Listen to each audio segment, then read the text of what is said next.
Comrades, members of the various SA governments, dear participants in the first sleep of SA heads of state, good morning. It was a great pleasure and an honor to be here today. A blessed date, a memorable date, July 6, 2024, here in Niamey. First of all, let us give thanks to God who made this day possible. We thank Him for everything He has done for us until today, and everything He will do for the people of the AES. Please allow me also to pay tribute to the Nigerian people, these people who have suffered so much since the advent of the CNSP, and who continue to remain standing. Thank you to the Nigerians who gave us a warm welcome yesterday when we set foot on the soil of our homeland here. You are more than friends, you are more than neighbors, you are our brothers, you are our sisters. Because fraternity goes beyond friendship or neighborhood. We have the same blood flowing through our veins. In our veins runs the blood of these valiant warriors who fought and who reserved these lands that we call Mali, Burkina, and Niger. In our veins runs the blood of these valiant warriors who helped the whole world get rid of Nazism and many other scourges. In our veins runs the blood of these valiant warriors who were deported from Africa to Europe, America, Asia, or whatever, and who helped build these states during slavery. In our veins flows the blood of worthy men, of robust men, of capable men. And for this, let us be proud and thank you for being a national of the AES. Africa, this continent which has suffered so much and which continues to suffer because of the imperialists. These imperialists have only one cliché in mind: Africa is the empire of slaves. This is how they see Africa. For them, Africans belong to them. Our land belongs to them. Our basements belong to them. They have never been able to change software until today. It's deplorable. But how does he do it?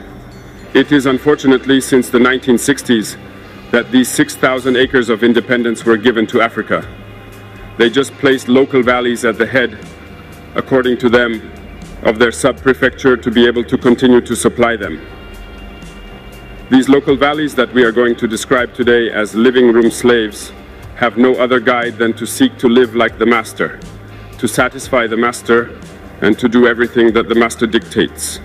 They steal, they plunder our states, take everything to the master, and their wealth is kept with the master.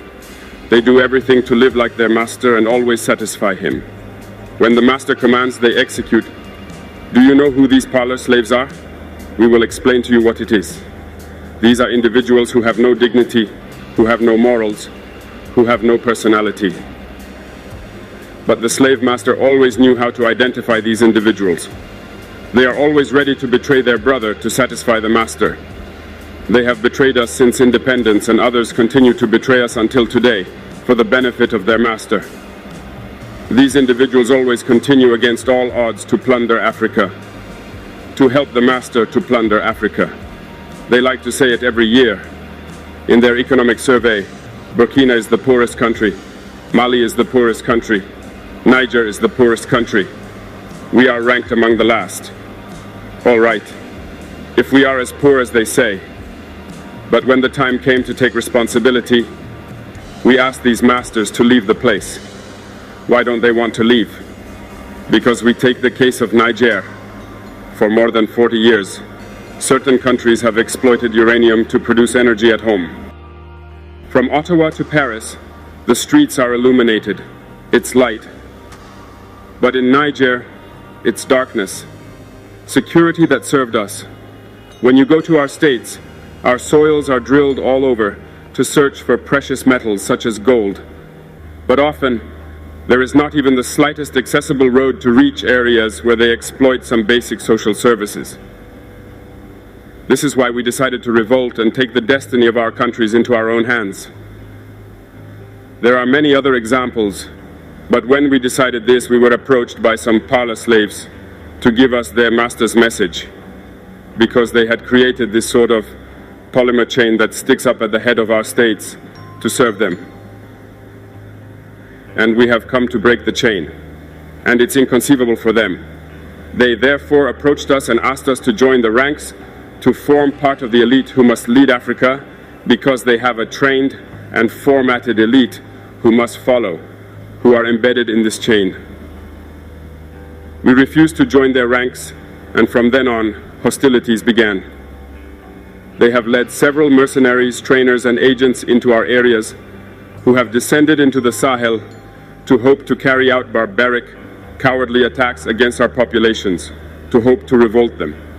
In addition to these attacks on the ground, communicational attacks, manipulation, disinformation, etc., are full in their souls. But the people of the Sahel have understood, and we will never be able to manipulate them again. They know where they come from, they know what they are doing, and they know where they are going. We are not going to allow this anymore. People are awake, and people are fighting today, not for ourselves, but for generations to come. And thank you all for the fight that is being fought. It never makes us cry. We are not going to tremble. We will face. We will fight for real independence, for our freedom. Because to scare the people of the AES, these individuals only have 3 terms in their mouths: democracy, freedom, human rights. Of course, their local values are only elected in a democratic process, free and transparent to, according to them, their values. What could be more normal that people want to impose this on us because they are the ones who make the rules, all right? We decided to take responsibility for ourselves. This is why on May 26, 2023, when Niger decided to turn the page, the slaves of Salon and their masters mounted the high horse. They put their local values forward and decided to wage war against the Nigerian people. We therefore said, whoever dares to attack Niger, we will face, because we will wage a merciless war until the last drop of blood for anyone who dares to attack our states. This word, this decision that we had yesterday, is relevant today and will be relevant tomorrow and forever. Thus, the AES was born on September 16, 2023, in a mutual defense architecture. But we found it necessary to extend and enlarge the AES architecture. What brings us together today must allow us to move into other areas in addition to defense, notably finance and the economy, infrastructure, health, education. Anyway, so on. I therefore hope that this moment will be a story for us that we will write for the AES, but especially for Africa and for the whole world. May God enlighten each and every one of us. May God inspire us in these tasks entrusted to us, and above all that, when we carry out all our work, may we have only one thing in mind: the supreme interest of our populations. On this, we pray once again to the good God that He accompanies us all in our various tasks, that He protects our fighters who, thanks to them, allow us to sit here and exchange around the future of our states. So be grateful once again, Nigerian people. Be united and united. People of the AES, thanks.